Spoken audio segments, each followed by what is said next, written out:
December 2022 began like every other holiday gathering at the Golden Oak Hotel.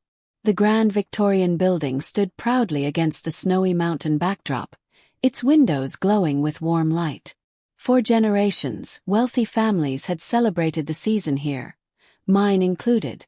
From the top of the grand staircase, I watched the familiar spectacle unfold. My sister Olivia made her entrance in a glittering designer gown, basking in the glow of the crystal chandeliers. Behind her came my brother Marcus, arm in arm with his perfectly polished wife, Isabella. Their twin boys followed, dressed in matching suits like props in a family portrait. Then came my parents, Richard and Diana Hamilton, their silver hair and tailored outfits perfectly in sync with the hotel's elegant charm. I glanced down at my simple black dress, feeling the familiar pang of not belonging. At 32, I was the odd one out, the disappointment who had chosen a career in restoration architecture instead of joining the family investment firm. "Sarah, darling," my mother said with her trademark sigh of disapproval, "couldn't you have worn something more fitting? This is the Golden Oak, not a job site." Before I could answer, Mr. Patterson, the hotel's elderly owner, approached with a warm smile. "The Hamiltons, welcome back. Your usual suite is ready." My father beamed. "Patterson, old friend. This hotel is the only place worthy of our traditions." They saw status. I saw history. Every weathered brick, every ornate banister whispered stories I'd spent years studying.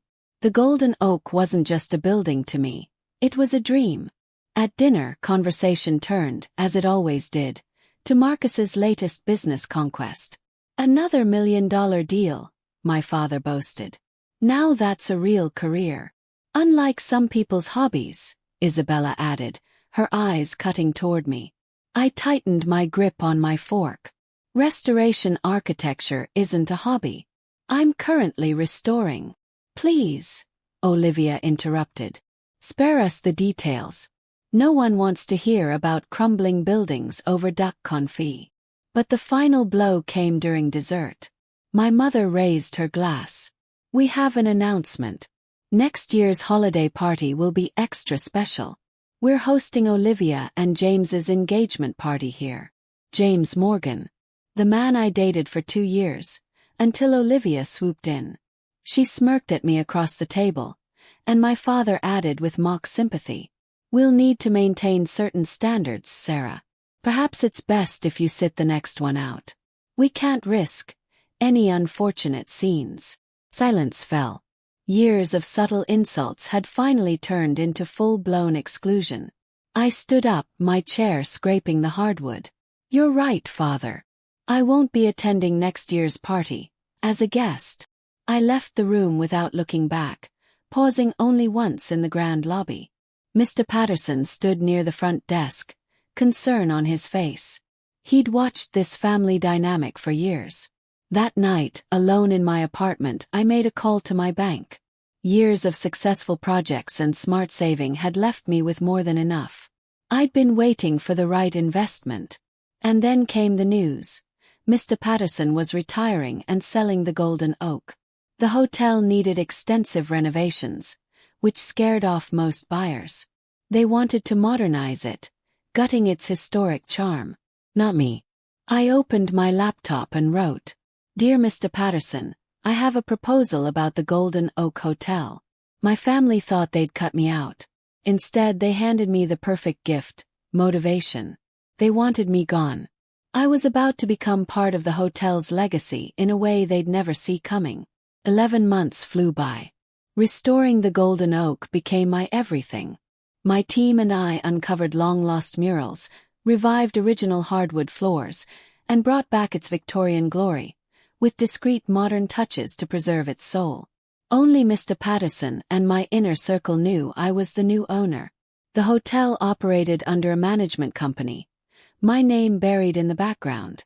The week before Christmas, I stood in the glowing lobby, admiring the finished work. "Miss Hamilton," said Thomas, my new manager, approaching with a tablet. "Your family's reservation just came through. They've requested the East Wing suite, as usual." Smiled. "Put them in the North Wing instead. I have special plans for the East." The north wing had a pristine view of ongoing restoration work and scaffolding, just enough to grate on my image-obsessed family. That afternoon, a text buzzed from Olivia. "This place better not be too different. My engagement party has to look perfect." I didn't reply. Instead, I placed the final touches. Curated photographs, original artifacts, staff uniforms inspired by the hotel's 19th century origins. Every detail whispered reverence and pride. December 23rd. A thick snowfall blanketed the grounds as I watched their cars pull up. Even from my office window, I could see their confusion, their annoyance at the visible equipment. They had no idea this wasn't just a hotel anymore. It was mine. And this year they were going to learn exactly what I was capable of. Because sometimes the best revenge isn't cold. It's served warm with a welcome drink. In a hotel they once thought was too good for you. What happened to this place? My mother's shrill voice rang through the security feed. "It looks like a construction site." Thomas, ever the professional, greeted them with calm precision. "Welcome to the Golden Oak Hotel. We're undergoing a historic restoration. Your suite is ready, in the north wing." "North wing?" my father barked. "We always stay in the east wing. We're valued guests." "My apologies, sir," Thomas replied smoothly. "The east wing is currently reserved for a private event." I watched Isabella pull out her phone, likely searching for another five-star hotel. "Everything's booked," she hissed. "It's holiday season." With no other options, they reluctantly accepted the rooms, though the complaints didn't stop. My mother insisted on speaking to the owner about the unacceptable drop in standards. Thomas nodded courteously. "Of course. The owner will be present at tomorrow night's dinner." That evening, I watched them from a hidden corner as they gathered in the newly restored dining room. Despite their earlier protests, they couldn't help but admire the gleaming crown molding and hand-painted cornices. "At least they kept some of the old charm," Olivia admitted, trailing her fingers along the restored wainscoting. "Did you see the historical displays?" one of Marcus's twins asked, eyes alight with curiosity. "It shows how they built the hotel in 1887. Who cares about dusty photos?" Isabella snapped. "We need to discuss moving the engagement party. This place isn't up to standard anymore." I smiled in the shadows. Tomorrow everything would change. The party eve dinner was always the hotel's grandest tradition. This year it would be unforgettable. That night I walked the halls alone. My footsteps echoed through the east wing as I checked on the surprise I'd spent months preparing, a full exhibition documenting the hotel's restoration. Floor-to-ceiling photos showed the building's transformation, blueprints framed alongside rich before and after images. My name and title were proudly displayed. Sarah Hamilton, lead architect and owner. The next morning, Mr. Patterson arrived unannounced. "They still don't know, do they?" he asked, his eyes twinkling. "Not a clue," I grinned. "You'll be at dinner. Wouldn't miss it." He placed a hand on my shoulder. "You've done wonders, Sarah. This place hasn't looked this good since my grandfather ran it." As evening approached, I dressed carefully.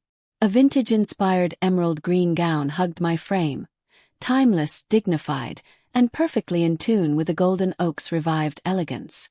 The dining room sparkled. Rich garlands, flickering candlelight, and warm piano music filled the air. My staff was briefed. Every detail was flawless. From my office, I watched my family file into the room. Their faces shifted from guarded to impressed as they took in the holiday grandeur. They sat at the same table where, just a year earlier, they'd casually cast me out.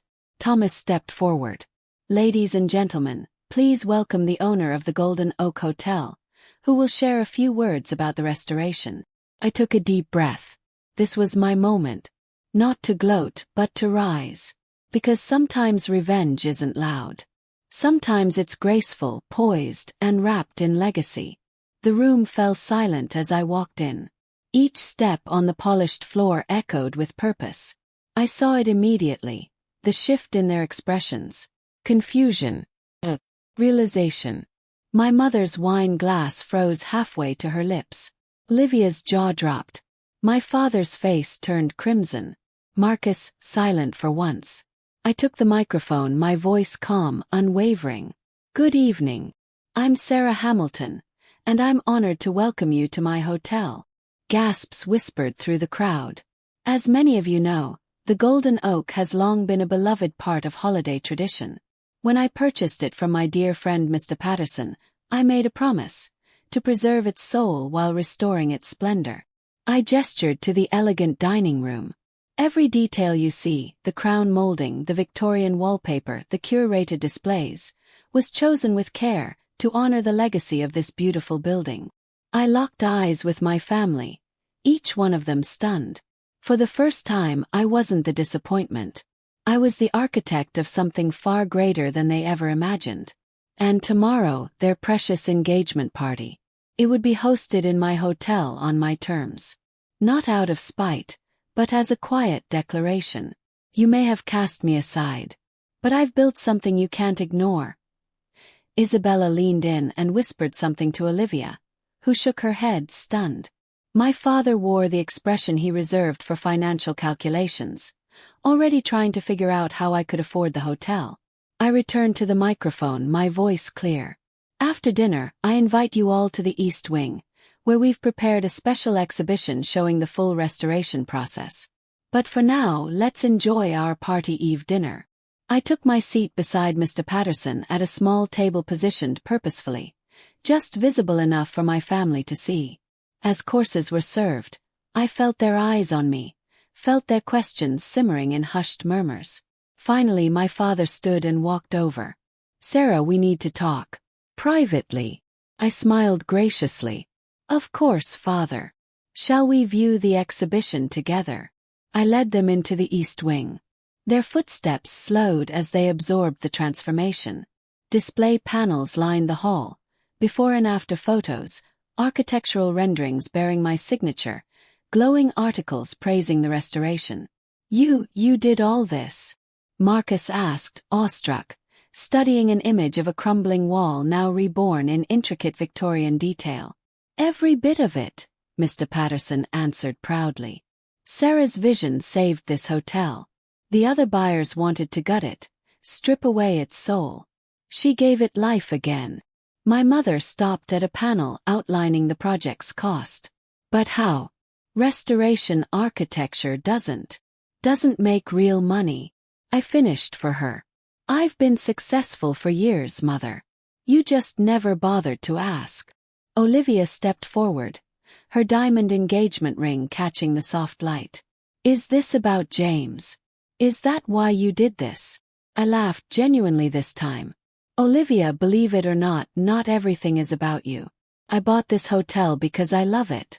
Watching your reactions tonight. Just a delightful bonus. So what now? My father demanded. Are you kicking us out? Giving us the same treatment we gave you?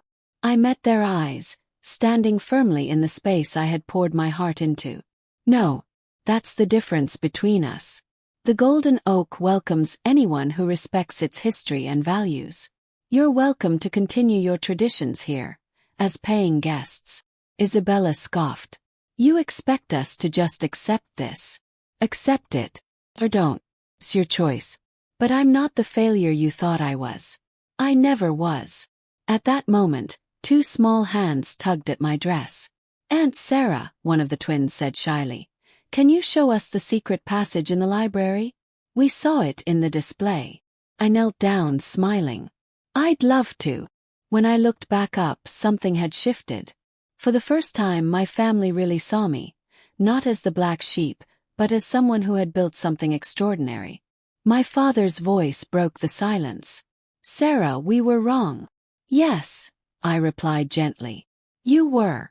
Then I added, but this hotel has always been about bringing families together, even imperfect ones. And tonight, that's what it's doing. Over the next hour, I gave them a proper tour. My mother gasped at the restored ballroom. Marcus asked thoughtful questions about the preservation work. Even Olivia, reluctantly, admitted, the place looks better than ever. As dessert was served, Mr. Patterson raised his glass. To Sarah Hamilton, who proved that preserving the past can build a better future. My family joined the toast, awkwardly but sincerely. It wasn't a perfect reconciliation. Those take time. But it was a beginning. Later that night, once the guests had gone to bed, I stood alone in the softly lit lobby. The Christmas tree twinkled beside the marble staircase, its lights reflected in the polished floor. "Quite the party surprise," Thomas said, joining me. Smiled. "The best revenge isn't about getting even. It's about rising above and building something beautiful." Outside, snow drifted past the tall windows, blanketing the night in peace. Next year's party would be different, not out of spite but because I'd rewritten the story. The Golden Oak would continue to host family traditions, including mine. And in every gathering, its walls would quietly remind us. The best legacies aren't built on wealth or status. They're built on vision, resilience, and the courage to start again.